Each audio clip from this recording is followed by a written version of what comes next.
बड़े घर की बहू सपनों को पूरा करने के लिए घर से निकली थी। कभी किसी ने मुझे रोका नहीं था। मैंने जो सपने देखे थे वो मम्मी पापा ने ही दिखाए थे। बेटी तू ये कर सकती है, वो कर सकती है। भाई से लड़ाई होती थी रोज़ मेरी, पर दिल बहुत बड़ा था उसका भी। एक दिन घर आने में देर क्या हो गई, वो बेचैन सा हो गया। बहुत सुनाया मुझको, और जब मेरी आंखों से आंसू आ गए तो गले भी लगाकर बोला, देख बहन, हमारी ज़िंदगी तू है, इतनी लेट ना आया कर। अगर ऐसा कोई काम था तो मुझे ही बोल देती, मैं ही तेरे साथ चल लेता। कब मैं बड़ी हो गई पता ही नहीं चला। कुछ दिनों बाद ही मुझे देखने वाले आए।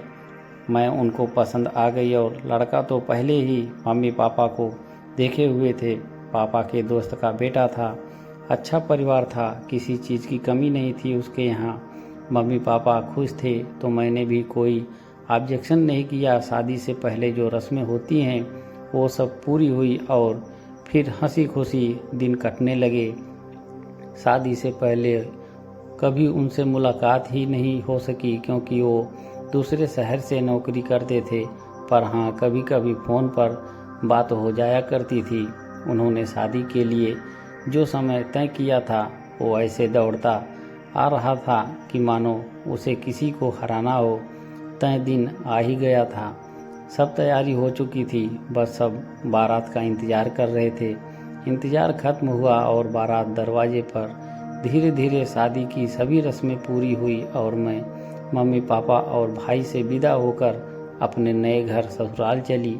रास्ते में सिर्फ यही सोच रही थी कि नया घर होगा, लोग नए होंगे, रिश्ते नए होंगे, नया नया माहौल होगा, कैसे एडजस्ट कर पाऊंगी। ऐसे ही कई विचार मन में उथल पुथल हो रहे थे कि मेरा नया घर आ गया।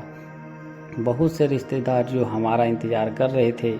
गाड़ी जैसे ही घर के आगे जाकर रुकी, बहुत सी औरतों ने गाड़ी को चारों तरफ से घेर लिया। चाची, ताई, बुआ, मामी, नानी, जेठानी और पता नहीं कौन कौन। थोड़ी सी दूरी देर बाद ही हमें गाड़ी से उतार गया, और बहुत सारी रस्में पूरी करवाई गई। पूरी रात ना सोने की वजह से मुझे नींद तो बहुत आ रही थी, पर सो ना सकी।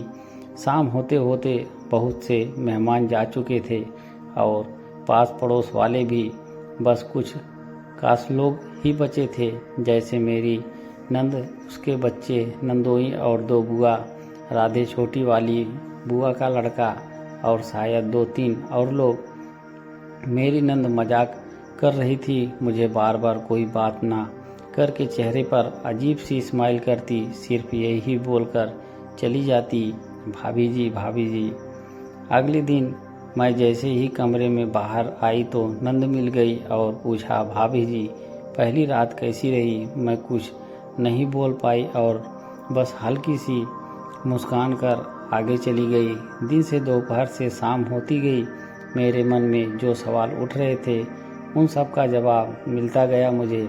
नंद के बच्चे बड़े नटखट और प्यारे थे, उनका साथ अच्छा लगा मुझे। शादी के बाद 2 दिन तक ही रहे, वो उनकी एग्ज़ाम थी, इसीलिए नंद भी बच्चों के साथ ही चली गई।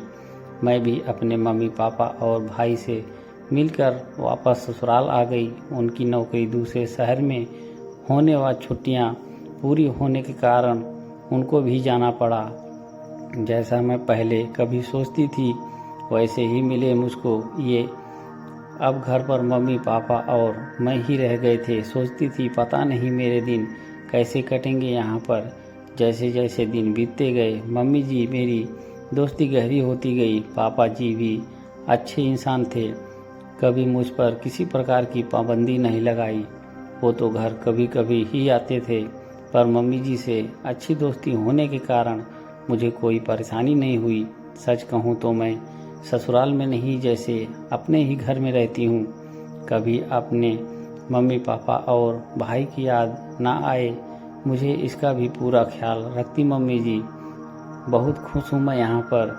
ज़रूरी नहीं लड़की को ससुराल में बड़ा सा महल, बड़ी सी गाड़ी मिले तो ही बड़े घर की बहू कहलाए।